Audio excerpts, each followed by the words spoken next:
On this week's Bet the Process podcast, Rufus and I have on the preeminent blogger that there is on prediction markets, Adhi, something beginning with an R that I can't pronounce, and his Substack, which we have incorrectly said later on in the show, so pay attention to this one, is 50, what is it, Rufus? Say it again. 50 cent dollars. 50 cent dollars.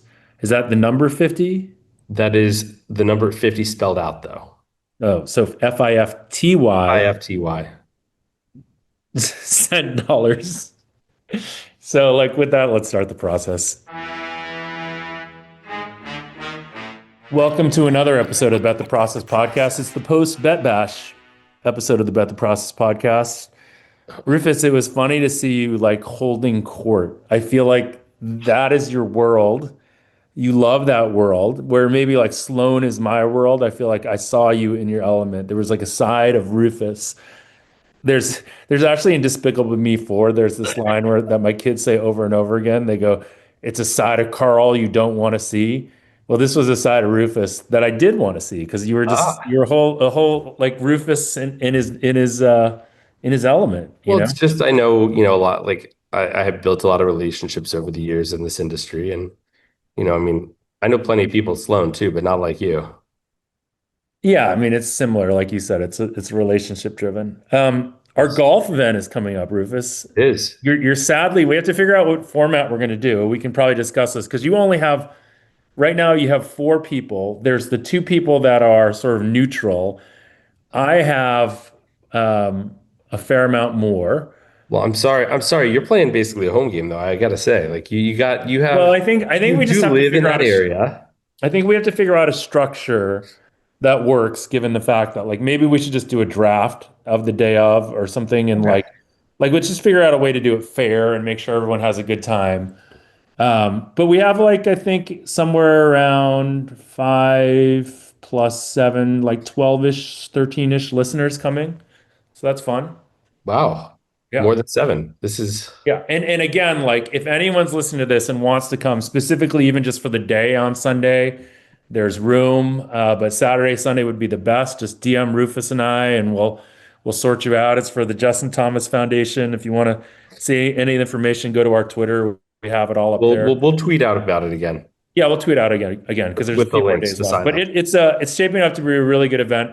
If you like wine, food, and golf. And those are three things I like.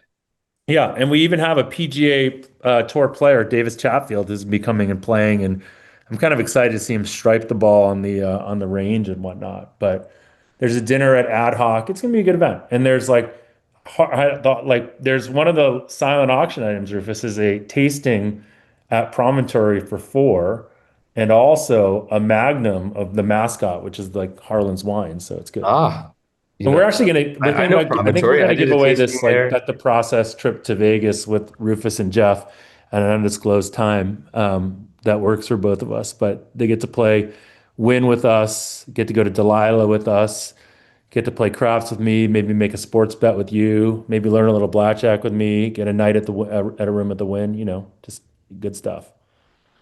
So, The anyways, just okay. my biggest experience. Let's welcome in Adi, whose last name I'm not going to try to pronounce again. Did you catch what his Substack was? Because he Yeah, wanted. 80 high. What is it? At 80 high. Say it 80 again. spelled out. And we EIGHT. and we will tweet that out again also. Yeah. But let's welcome in to talk a little bit about prediction markets because he's sort of become the preeminent prediction market blogger, and then we'll talk to you guys all again on the other side. We now welcome in Adi Raja Prabhakaran. How was that? Did I get it?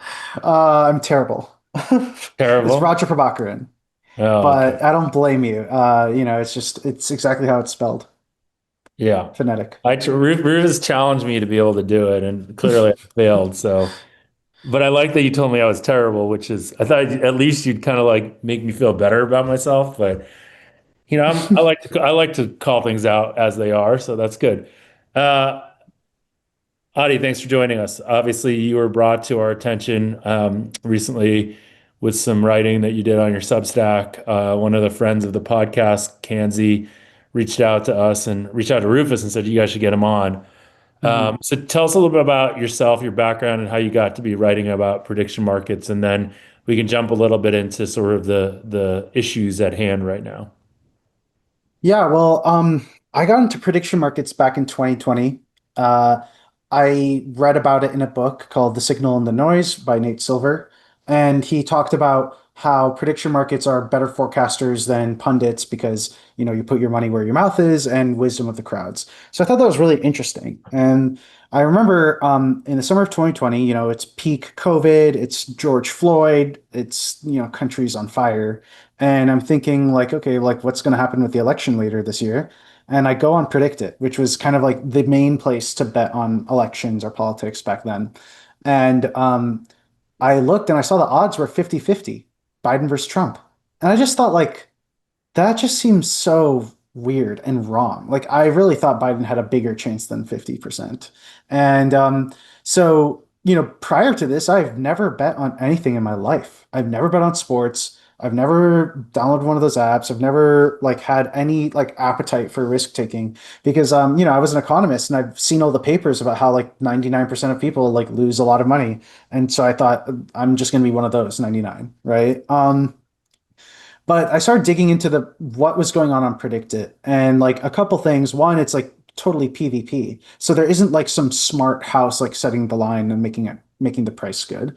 And then secondly, I think I figured out why the price was wrong. And it's because you had tons of people on the platform who are all ignoring any polling data because they were told in 2016 that Trump has no chance of winning, and they all hit like 20 baggers when he did win. And so this not only is like the population biased, the amount of money on the platform is biased. And so there's just tons of pro-Trump MAGA money on there, moving the lines in a really bad way or a really inefficient way. And so after I figured this out, I was like, okay, let me just deposit $100 and like bet on Biden. This seems kind of fun, and I've never bet on anything, so let's just try it.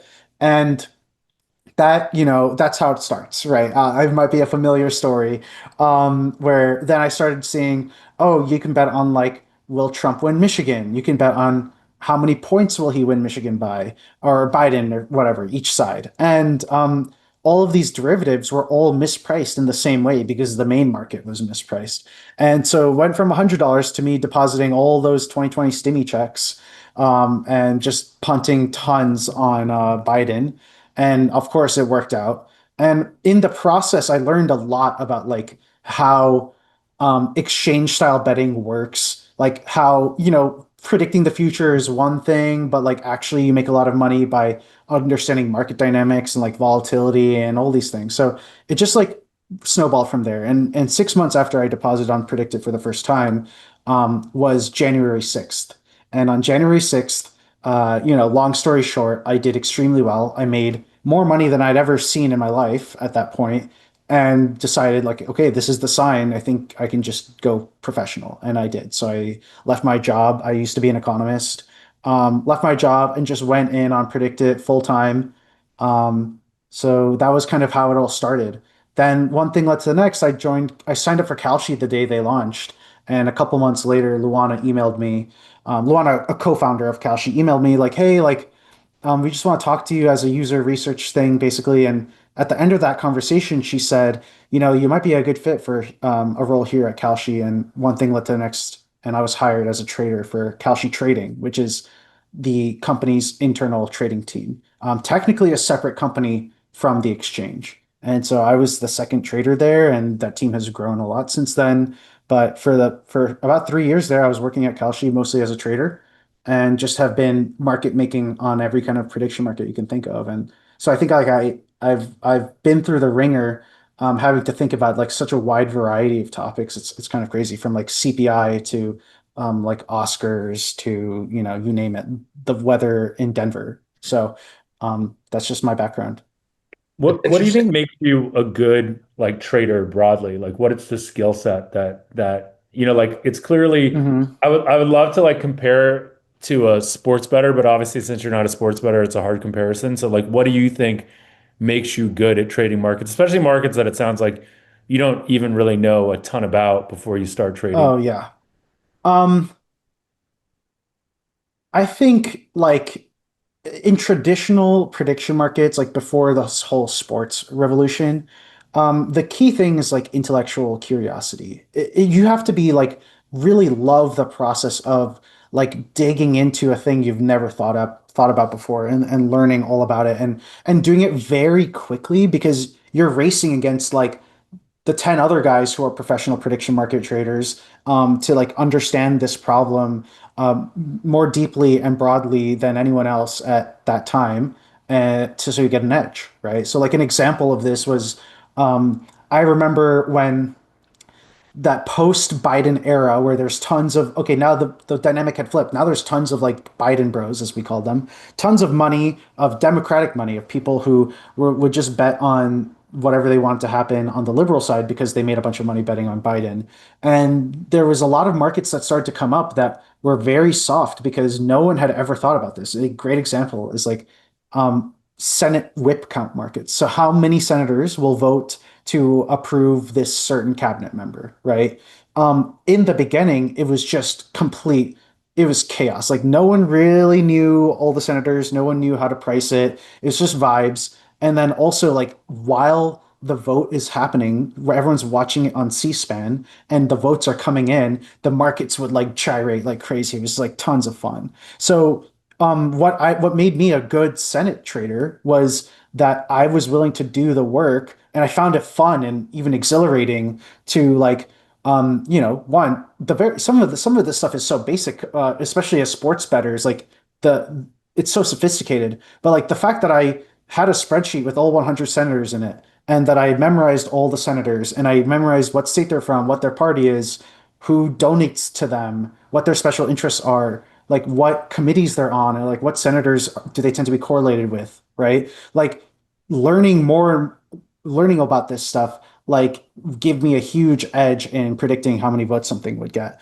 And then I started making like a lot of money on the Senate markets because I was willing to like do that work and learn about all this weird insider DC stuff. And then I would also go to like extreme lengths for edge. I remember one time there was like I had a tweet alert set up for any time anyone would tweet anything about Jennifer Granholm, who was the energy secretary nominee, and some random like unverified account back when being verified actually meant something.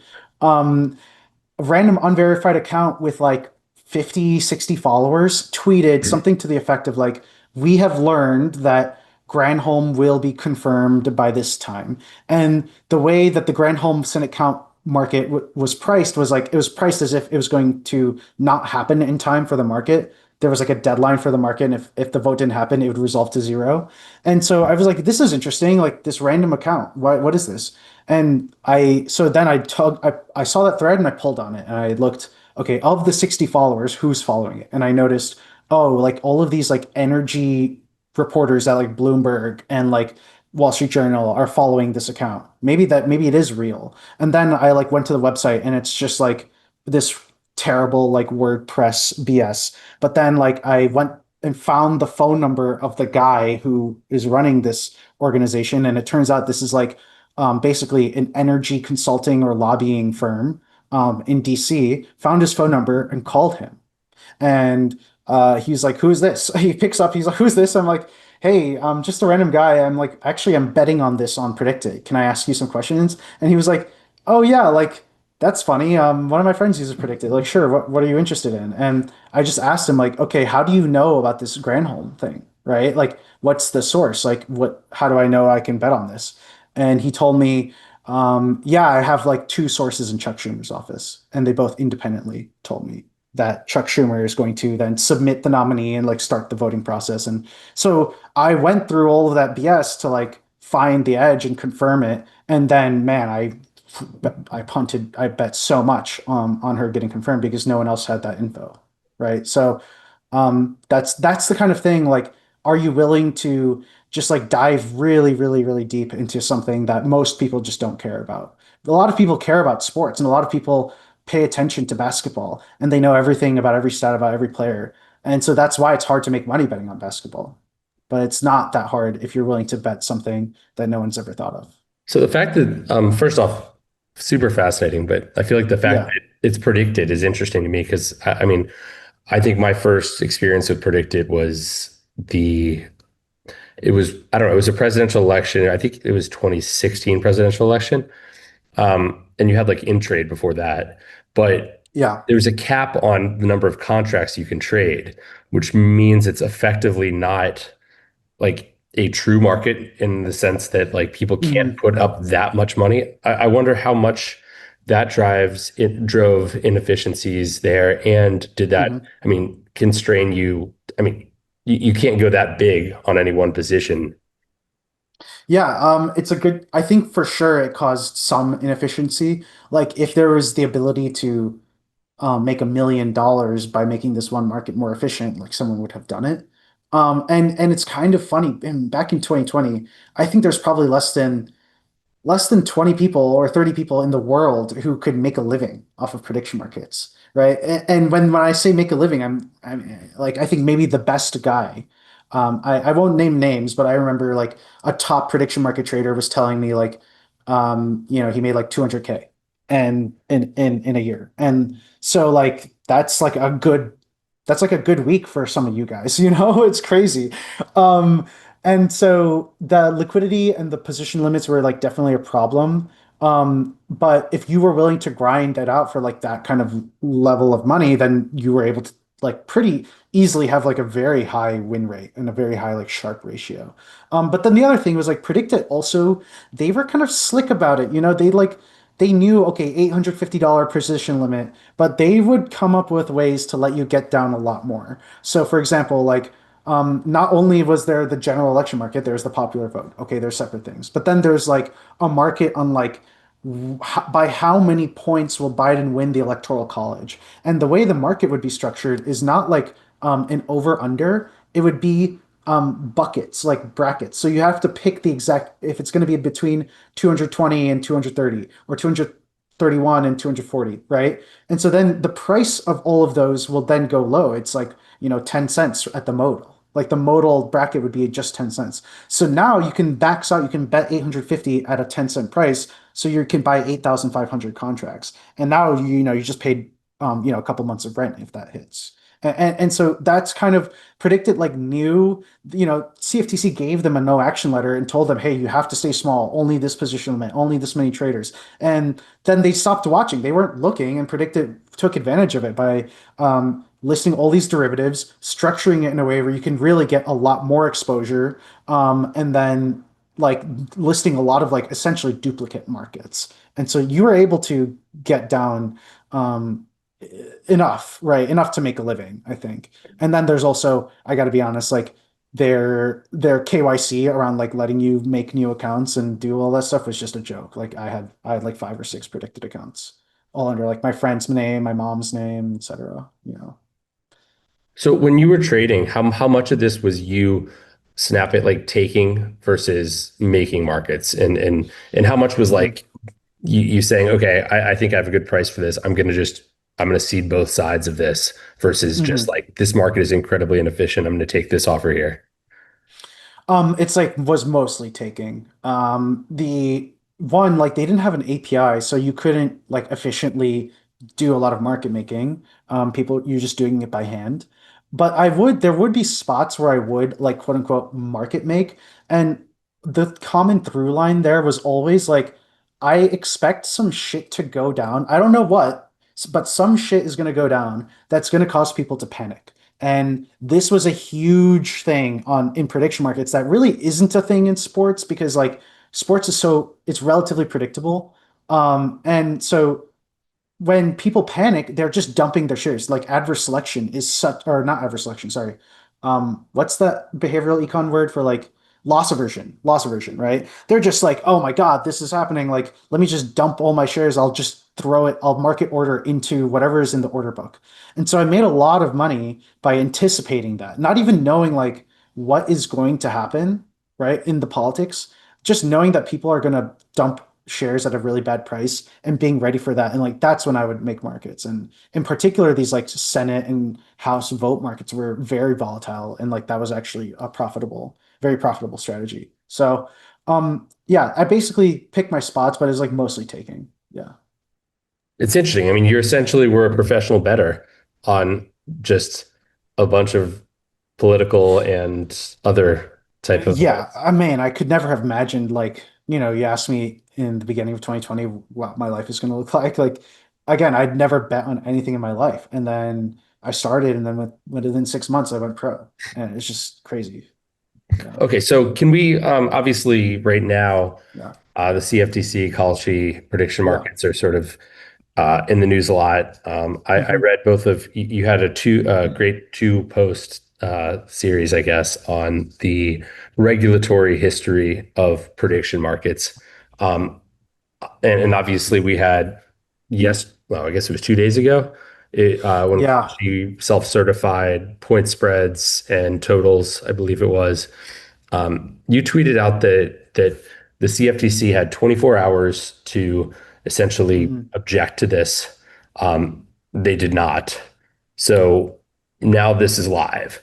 Um, can you sort of tell me, I guess, like, or tell our seven listeners, sort of how do we get here? Hi, Kenzie. Ruth, can I have a question on Yeah, this? Like, because Yeah. my background in prediction markets, obviously, like I started something that in 2004 that was largely based around the concept of prediction markets at that time, which was a pro trade. It's like that was definitely one of the components of what we wanted to do. There was a company called Hedge Street. I don't know if you remember Hedge Street, but that was like way before any of this.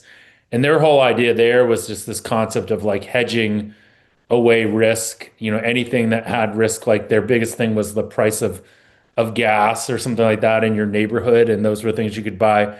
And they Mm, would call them hedgelets and that kind of thing. And I had always known personally, and then like when Shane started Poly Markets, he got introduced to me, and I remember thinking to myself, like, yeah, this is not new. hmm This is the same shit over and over again. But clearly we've gotten to a new moment. And, I think what was interesting is that I always had this belief, like back in the day when we had Pro Trade, which was to be an athlete stock market, that if you could create real, actual, like CFTC approved futures on the player performance, i.e., like some metric of player performance, and you could convince the CFTC that they had some financial need to do this, i.e., like someone had a hedging hmm risk around this, and you could obviously say there's lots of people that did the player themselves, their agents, any team, like on and on. And I remember thinking to myself, though, that's just a pipe dream, though. That pipe dream that I thought would never happen has happened. So what is the like how did we get to this moment and hmm what does this all mean? Because it is a really big deal, I think. Um, yeah, I mean, so first of all, my Substack is 50 cent dollars. It's called 50 cent dollars. It's a reference to like a niche kind of prediction market meme. But yeah, I wrote kind of a long, it's about 3,000 words about the history of regulation and prediction markets, and highly recommend. I mean, I wrote it, so of course I would, but We like can highly highly recommend recommend it check it to out. people. But yeah, appreciate it. But I think this history of like how the CFTC has interacted with prediction markets is fascinating.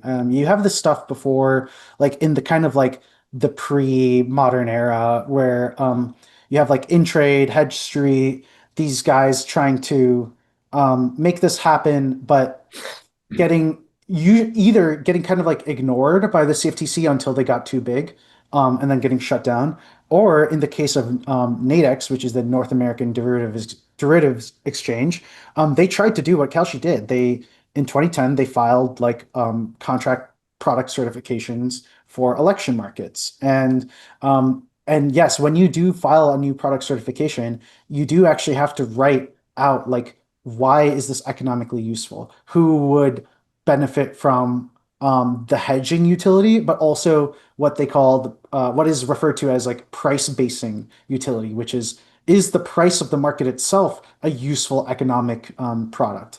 And it is like you can um, see what traders think is going to happen to gasoline, especially right after, say, something like happens in the Middle East, and the value of just the trading itself is there. So you have to like justify it, and you have to do that. And so when Nadex tried that in 2010, they got rejected. So this is, Rufus was kind of talking about this like 24-hour period to like let it slide or not. Um, it's the interesting thing about how like CFTC regulation works is that um, it's when an exchange certifies a product, it's by default like approved. It's called the self-certification process. And then the CFTC has to like take some kind of action to step in and block it. And this is the idea behind this was to like create a more innovation friendly regulator. If you're an exchange and like you think that this thing should exist, say it's like volatility futures, like SIBO invented those in the 80s or something. Then you can just do it, right? And you don't have to cut through a lot of red tape. But if the CFTC decides like this is wrong, like they'll block it. So that happened in 2010. Nadex tried it, it got blocked, and then they let it go. The big difference is that Kalshi then 10 years later tried it, got blocked in 2022. They were trying to do the midterms, and that's like right around when I joined Kalshi. Um, and they got blocked and they tried for years to like play nice with the CFTC. And but also at the same time, I think we kind of recognize like, all right, well, 2024 is the big one, right? We need to have a market, especially if like Trump is becomes the nominee. And so we tried to certify them again, especially, and now we're certifying the presidential contract. And it got rejected. It got subjected to like this review process. After it got rejected, um, Kalshi sued the CFTC. And that's like the big difference when you're asking like how did we get here? It's just that everyone else until Kalshi was basically too chicken shit to like do anything about it. And but I think Kalshi viewed it as an existential thing. Like the way we work, we succeed as a company is kind of like if we get this product or not. And that's how I felt, right? And so when you do the calculus of like doing all the work and the money it costs to sue your regulator and all the damage it'll cause to your relationship with the regulator, I think the calculus was just pointing to like, okay, we got to do this, and if we So when don't, they Wait, when they Chad, can I step sued, in really quickly here? yeah, So what's interesting to me is they argue, I mean, when Kalshi sued and in the yeah, judge basically said that the mhm, CFTC kind of overstepped their bounds by interpreting the congressional Congress meaning gaming as only referring to sports and games, not an mhm, election not being a game. How do we get from that to now they're saying that now we yeah. do have legal in air quotes, I guess, uh, contracts being sold on the Mhm. outcome of sporting events, and now point spreads, where I don't know how you argue about the economic utility of a point spread. Yeah. I mean, it's interesting. Like in the original lawsuit where we argued for election contracts, it was even brought up as an example of like we're not trying to do sports or anything. Like that's kind of crazy. And and this is just this is actual economic utility hedging against elections. And so I think it's important to recognize like when Kalshi won the lawsuit, it did not win it on the merits of like what the judge thought was like a good product or not. It won on the merits of like kind of like a kind of, I don't know, technicality about what the CFTC's actual powers are. Like, do they have the power to like block something like this? And so the whole gaming thing, it was in the melee of the lawsuit. It was talked about. It was like the argument was that elections aren't games. And the key detail here is that like the CFTC was arguing that the act of trading of betting on elections is gaming because it's betting, right? And then gaming is gambling is betting, right? Like that's kind of their through line. But Kaushi's argument was then, well, if you read the Commodities Exchange Act really carefully, and specifically 5C, 5CC, which is like the specific part of the CEA, that the interpretation is actually the underlying thing that is being bet on can't be gaming, right? So the act of betting on something, the act of speculating, you could argue that anything is gaming, right? If you take the Stock trading. CFTC's argument that like betting on elections is gaming, then betting on oil futures, which is like an incredibly important backbone of the financial system, is also gaming. And so that's where the judge agreed with Kalshi. It was kind of like you're trying to make election into gaming or election betting into gaming, but really the law is about whether the thing you're betting on itself is a game. And so then now you're asking, like, how did So we get to can sports? I Right? can I Yeah. give is the Yeah. theory then that Kalshi had the balls to sue? Yeah. They won that suit not necessarily on the merit of anything they're doing now, but almost like on the merit of, like like almost like a technicality. And now they're just like slipping shit through while no one's paying attention or so. Like, how does the CFTC not respond to this? Is this just Occam's razor that people are just lazy and bad at their jobs, and that's why they didn't respond to this? Um, no, I think the Occam's razor, first of all, like I have much respect for the CFTC. I think they're one of the better regulators out there. It's kind of like a widely held belief that they're pro innovation, they're very competent. But the Occam's razor thing here is I think they are probably scared of Yeah.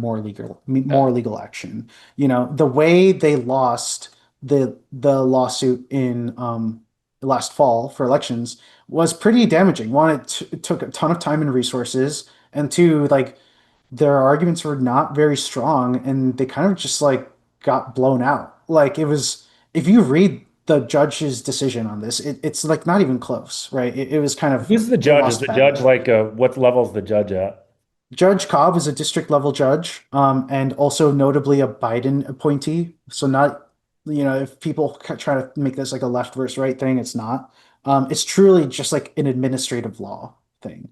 Um, and so I think that if the CFTC is just like kind of scared if they block these contracts, then Kalshi will sue them again, and that they could lose again. And now the calculus here is actually it's more than just whether this contract gets allowed or not.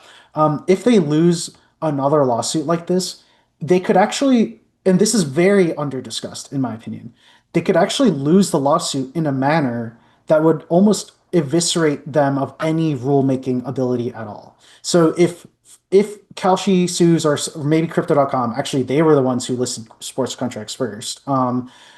If they get together and sue the CFTC, they could argue that like, hey, actually, Rule 40.11 is actually not even legal under this technicality in the Administrative Procedure Act. Now, this is something like it's kind of maybe outside the scope of this podcast and like get really deep into the law, but I do think it's part of the calculus of the CFTC's action here is because if they go to court again and they lose, like they could lose a lot more than just allowing sports or not. And I think that's what's going on here. It's like partially a risk thing, partially some people at the CFTC actually are okay with it, including the nominee to be the chair of the CFTC, Brian Quintenz. He wrote an article when he was one of the, not the chair, but one of the commissioners. He wrote something that argued to the effect that, like, hey, like football contracts should be legal. Like, I think they are fine. And so you kind of have this, like, it's like a couple different explanations. I don't know anyone there and I haven't spoken to anyone, so I don't really know, but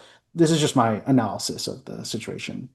So if you had to put a probability on it, what would you say the probability that if, let's say, the CFTC said these contracts are not allowed, Kalshi sues them or Crypto.com or Mhm. somebody, what would you make the probability that that the ruling is in favor of Kalshi relative or the CFTC? Yeah.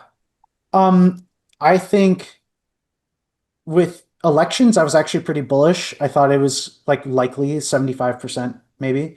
With sports, it's definitely lower, but probably favored. I think maybe I would put it at like 50 or 60. But can I ask I why? just, yeah, What is the yeah. argument there? Because I know you're saying the Mhm. CFTC is risk averse here, but what is the argument given? I mean, like just what I read on your Substack about how Yeah. it was not game. Elections aren't games, but games in fact are games. Um, so this is not, we're kind of getting to the weeds, and I'm kind of just like guessing at what Kalshi's lawyer might say. So please take this with a grain of salt, everyone, including I know the people at Kalshi are listening to this too. Um, but I think if I was Kalshi's lawyer, I would argue that basically if you go back into the legislative history of like how the Commodities Exchange Act was created and how the CFTC was created and how when they are literally on the Senate floor talking about like um what can the CFTC block, what's gaming, what's not, and they make this rule about assassination, war, etc. Um, what essentially had happened is that Congress did not themselves say that sports contracts should be illegal. What they really did is like they developed this tool, or like they built a gate, for example, on this road, and they gave the keys to the gate to the CFTC. And so what when if the CFTC is coming and then arguing like, oh, like when Congress wrote this rule about gaming, they intended for us to block gaming contracts.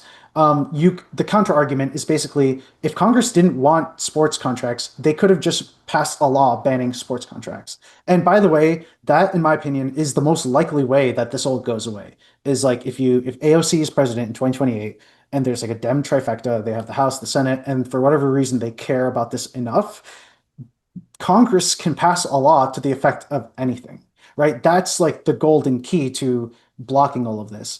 And so then you can kind of like flip that and be like, okay, if Congress didn't want sports contracts, they would have said so, but they didn't. They let the CFTC decide whether or not that they should exist. And so that's kind of I think what the argument would be. And I think that's actually quite a strong argument, especially if you get a judge, definitely a more conservative judge. Like there's this one in Texas famously, like will do anything to eviscerate the government of any power.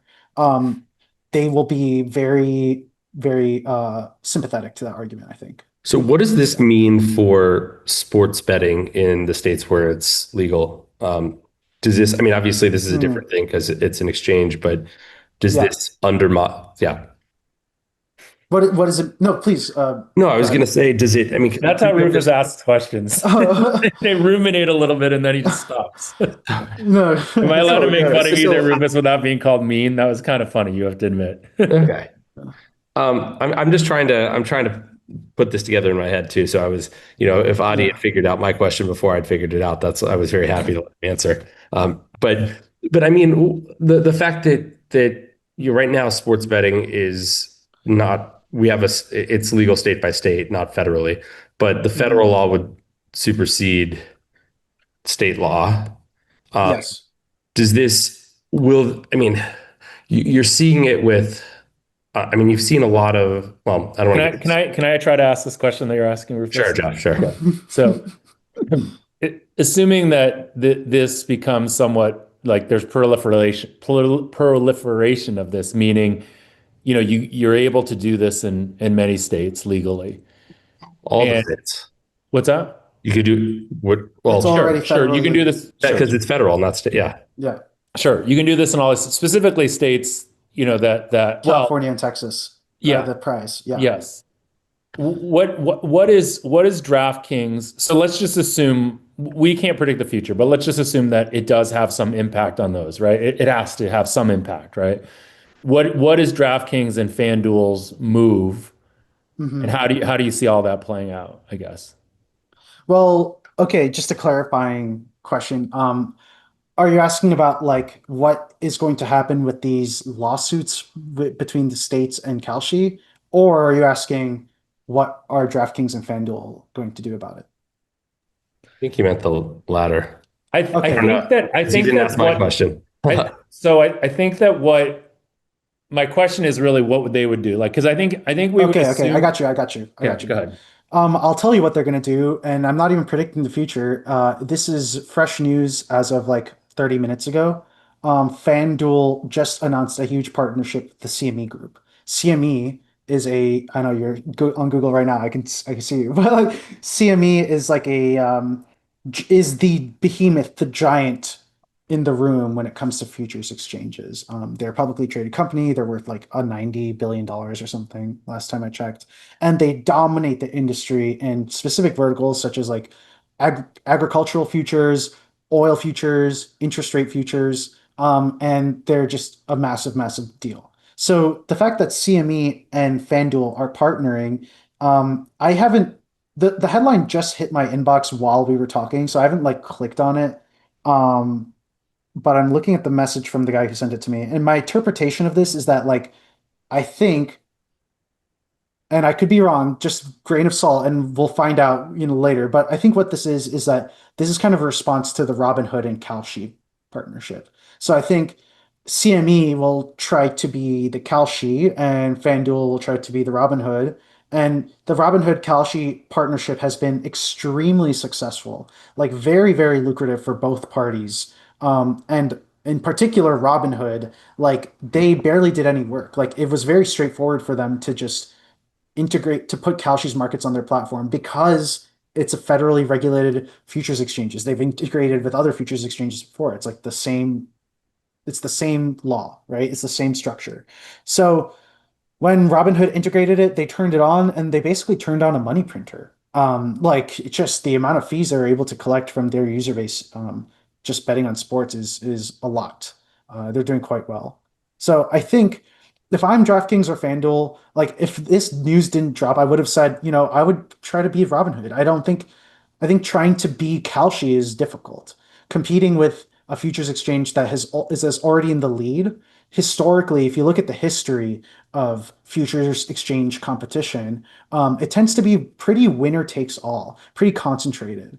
And like this is due to like a specific quirk about futures contracts, which is that they aren't fungible across exchanges. So if you go on Robinhood and buy Palantir stock, equities you can buy it on different exchanges. You could buy it on New York Stock Exchange. You could buy it on Nasdaq. When you sell it, you could sell it on either. You actually don't know what you're doing, like where you're selling it or buying it.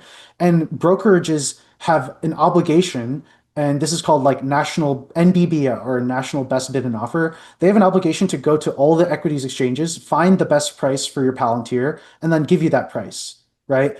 But you can't do this with futures exchanges. Like if you buy oil futures contract on CME, you can't go to SIBO and sell it there. Like they don't transfer. And this specific quirk about how futures contracts work leads to, in my opinion, is the main mechanism for concentration and futures exchanges tending to win a product really hard and like not really share the spoils with anyone because when you have the liquidity and the order flow in one place, that becomes the place. The way you would like usurp a futures exchange that has already established liquidity and order flow is that you would have to somehow get more liquidity and more order flow. And the way you do that is quite expensive. You'd have to like pay market makers a lot of money, a lot of rebates to do this. And it's just like very difficult. People, So when how yeah, hard is it now yeah, that this sort of precedent has been established? yeah. How hard is it to start like a Kalshi 2? Yeah, it's a great question. I think so. If on this thread about like futures exchange competition, in my research, I've only found one example of a futures exchange that had already entrenched liquidity and order flow losing. And I wish I could remember the name, but it's German. It was a German futures exchange, and they had a futures product around German government bonds. Bundes something. I should have researched this. And so what happened there was that some upstart competitor noticed that they were being very slow to adopt electronic computer trading. This is like back in the like late 90s. And so they got beat just by with a technological edge. And it was But I very guess the question is like Like what I'm asking Blockbuster more is like due to how Netflix. hard is the actual like regulatory piece of it? Because ultimately, like what I would say, like your comparison is not super strong because distribution is yeah, much easier now. yeah, Like you can get yeah. distribution through Robinhood. They could certainly get it through a host of sports books, Hmm. like whatever it is, right? So, Yeah. but like the thing that I'm more interested in, which I'm assuming that you are an expert in, which is like how hard, like from a regular, like if I said to you, Adi, I got $100 million Yeah. I just raised. Yeah. Let's Yeah. go start this on our own and beat the Yeah. crap Yeah. out of Kalshi. Um, yeah, I think it's very, very hard. I mean, like it's simply only because of how long it takes to get a DCM. Tarek and That's what Luana, how long does that take? so yeah, Tarek and Luana, when they had this idea, they were like fresh out of college, um, and they started working on it. First of all, at that point, all these lawyers told them, "You can't do this. Like, there's no way this is going to work. Like, you can't, whatever." And they finally got the CFTC to approve it. It took them over 2 years, 2 years of like emailing back and forth with the CFTC. They ask this question, you go and answer it, and you come back and they ask another question. Do you comply with this principle, that principle? It was just like a multiple years long grind to just get the DCM. And you can see that right now with like people who have been trying to get DCMs for years. So the company that owns Predict It, Aristotle, they've been trying to get a DCM and do what Kalshi's doing for years now, 3 years now, I think. Like it's not, they weren't just like, oh, sports is here. Let's like rush into it and like make a bunch of money off of sports. They've been trying to make Predict It a bigger thing into a DCM for years, and they have not been able to. And I don't know Aristotle or anyone at Aristotle, but I have sympathy for them because I understand how hard it is to like get the CFTC to grant you this license. So I'm telling you, it's like 18 months if you're lucky, and then also millions of dollars of lawyer fees. And Tarek Luano, their kind of edge here is that they did it several years ago, and they ate all that shit already, uh, and then started Kalshi from the ground up there. So like anyone who's trying to, which there are like a dozen of them trying to like get a DCM now, it's just that Kalshi is going to like make a lot of money before you get started, right? Like it's just going to be like, okay, now I think there is definitely a lane to like compete, right? But Kalshi's also going to be doing everything in their power to like outcompete you, and they're going to have the resources of a company that's making like hundreds of millions of dollars in fees, and it's just going to be hard. Like people are going for it, and I wish them luck. But that's why I think it's going to be really hard. You're just so far behind already, and Kalshi's going to make a lot of money and use those resources. Yeah. So I know we need to finish up pretty soon, but I'm curious, what do you think the landscape for sports betting, and by sports betting, I'm including Yeah. prediction markets. What does that look like in sort of like the bullish case in 10 years? And I guess what would you say to people that have said that say, well, look, in Europe, you have Betfair, but like exchanges Yeah. have never really been more than Taken just a off. very small niche product because you can do better being the market make the book can the platform can do better market making themselves rather than Mhm. outsourcing that. Yeah, this is a great question. You look at especially the UK, which has Betfair Exchange. Betfair Exchange operated for a bit, and then they kind of just realized like, oh, people want the sportsbook product more, so they just made Betfair Sportsbook, right? And But they still have the exchange. yeah, they still have it. Yeah, but it's like not really where all the handle is. And so why is Kalshi different? And I think when people are focusing on trying to compare Betfair Exchange and Smarkets and all these like UK exchange products with Kalshi, they're focusing on the market structure, but really I think it's a bit higher level than that. It's about, like Jeff said, like distribution and competition, right? So in the UK, you and I can just go like we could vibe code up a Smarkets right now, and then launch it, right? There's nothing like really stopping you. And so because of that, there's so much competition. It's very fragmented, and there's like hard for like one person to like really be the winner. And then also nationally, betting through a sportsbook is already entrenched. It's in the culture. There's all these big players. It's already a thing. The big difference here is in America, like there isn't a national sports book. There is this like wide open greenfield in huge markets like California and Texas, where sports betting is not, in the traditional sense, legal in any way. So Kalshi's like getting to be first to offer a legal product to all these Californians and Texans.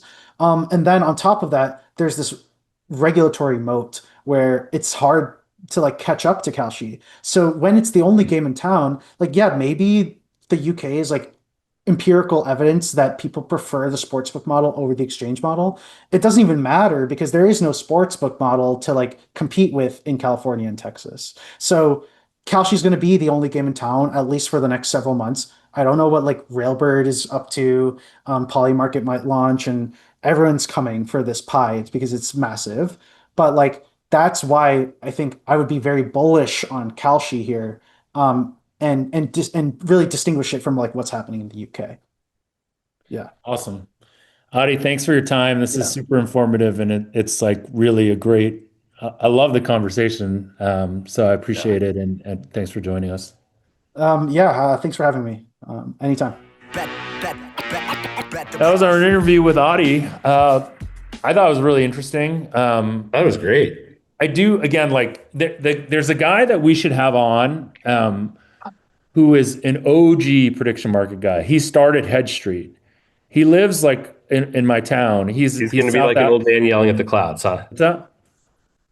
No, I think you'd find him very, very interesting. I'm He's sure. South African. He's so just talking to him sounds cool because he's South African. His name is Russell Anderson. I think you would really enjoy talking to him, and he would have a very interesting perspective on like where this is. What No, I'm sure. I think what I enjoyed about our Audi interview though is how closely Audi knows this space. And I mean, he's been, he worked for Kalshi. He's been trading on prediction markets for a living. And he's an economist by trade. So I feel like he kind of brings all that together in a way that like, I don't know, I think is very relevant given the moment we're at right now with prediction markets. I'm like fascinated by this now. But then when we were having this interview, it made me think like maybe I think this is bigger than it really is because the reality is that like prediction markets are still more complicated than sports betting at the core. Right, And but so like I mean the whole thing of the distribution through like Robinhood and Webull and all that, I think that has been the argument that is most convinces me that exchanges can be more than niche products because you have but I wonder if it's how much if you looked at Robinhood's data, because Robinhood obviously is a California company, and so they probably have a fair amount of California people that use them also.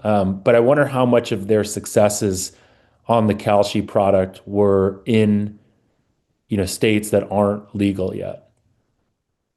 I don't know, but I mean because they take quite a hefty fee on top of the fee that the taker fee that Kalshi charges also. So um I feel like, but to me, the fact that the fees are that high and people are still taking it says a lot about the price insensitivity, I guess, of those people on Robinhood, which basically says that these are like retail customers. Cool. Anything else on this? I'm gonna see. When are you getting here? When am I gonna see you? Either I think probably Friday night or Saturday morning. Okay. I So gotta, let's. I'm trying to beat whatever I got. I think just You got the Bet Bash worn float. down by, I mean, look, I've been traveling for the last month straight and I've, I'm in Vegas now for a week and it's nice, but then I just like, I guess it was all the socializing and just all the germs. Yesterday I woke up with like a fever and like a throbbing headache and like a sore throat. And I'm just trying to push through. And so I can represent, um, Team Team Dog Name. in the Bet the Process Cup. Yeah. All right, everyone. Again, another shout out. Join us for golf this weekend in the Bay Area if you can make it. DM Rufus or I. We'll get you set up. Should be a lot of fun. Hopefully next year we'll be able to do this on a bigger scale. We'll do it more in advance because I think it'll be fun. And we'll talk to you guys all again next week. Bet the process.